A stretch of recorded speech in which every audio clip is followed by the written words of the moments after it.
Welcome to Best of Reddit. Be sure to subscribe as we upload new content daily. My grandma told me this story recently about how her brother got his butt kicked from the grave. Sorry for the bad English, I do not write very well and I have dyslexia.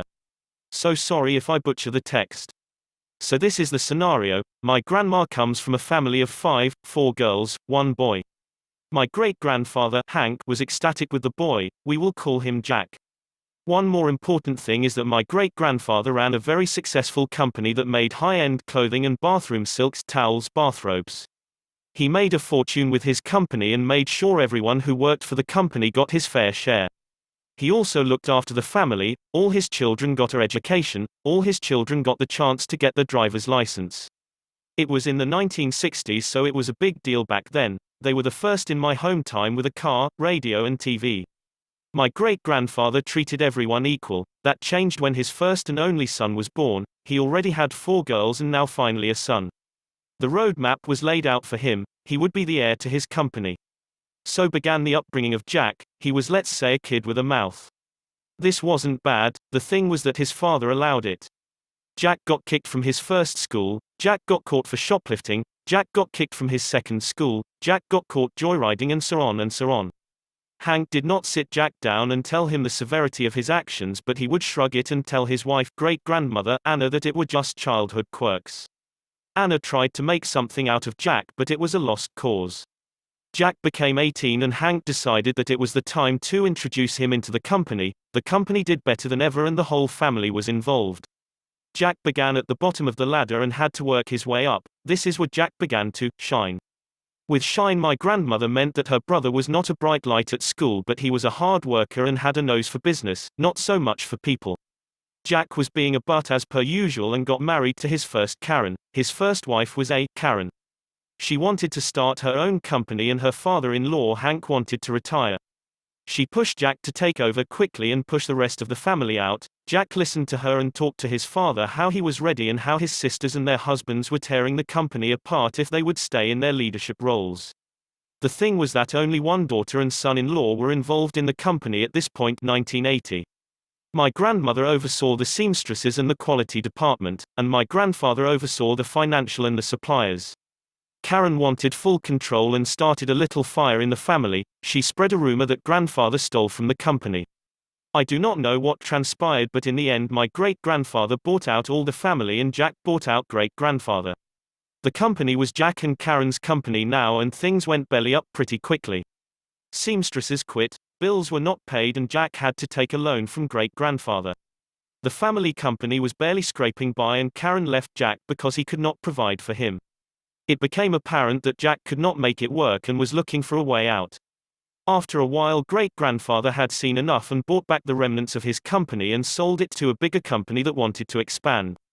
This made the wealth he amassed even bigger. He did set up different banking accounts for his children and said that if someone was in need they could take money from that account.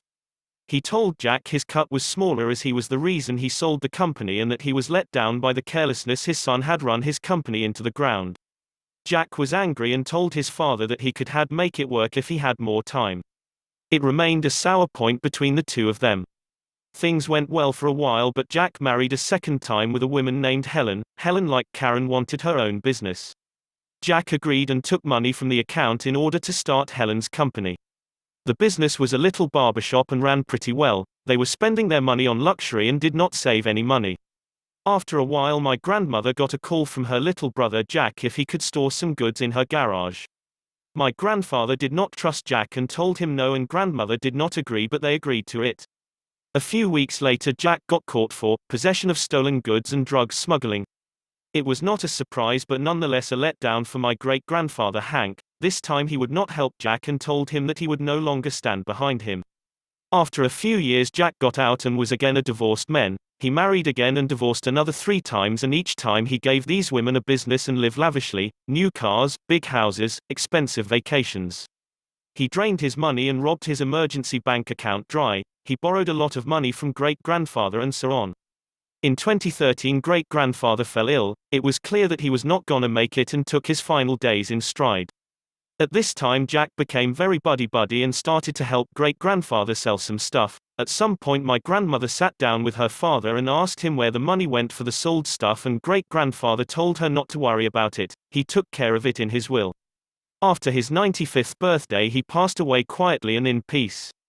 After her funeral they all went to listen to the will of their father, all except Jack, who had given a power of attorney to my grandmother to sign the will in his place. All the children got their fair share, but at the end the notary public tells them to sign the papers and the inheritance is completely theirs. At some point my grandma called my dad. She has inherited some collateral papers, all sorts of papers that stated that someone owed my great-grandfather money. My father said that she has to call a lawyer's office to get the money from these papers. A few days after this call to the lawyer's office, my grandmother gets a call from her brother. Why was she taking his money from the inheritance? My grandmother tells him she has inherited some collateral papers and that she wants to get the money from them. Jack was furious and told her that that was illegal. Jack was wrong. Great-grandfather had documented every penny his son had borrowed from him and constructed his will in such a way that the rest of his children could get that part of their money from the money drain of a brother. Also, great-grandfather found out Jack stole from him. You see, Jack was putting the money he made from the sold stuff on his own banking account instead of giving it to his father. After this ordeal, Jack has not contacted my grandmother or his sisters. He has since then paid everything back and has never seen a penny from his inheritance. Great-grandfather had confided in a letter why he did this. He was done with his son, all the lying, the careless things he had done to his company, all the money he had blown and not taking any responsibility. He gave his final lesson to his son from the grave.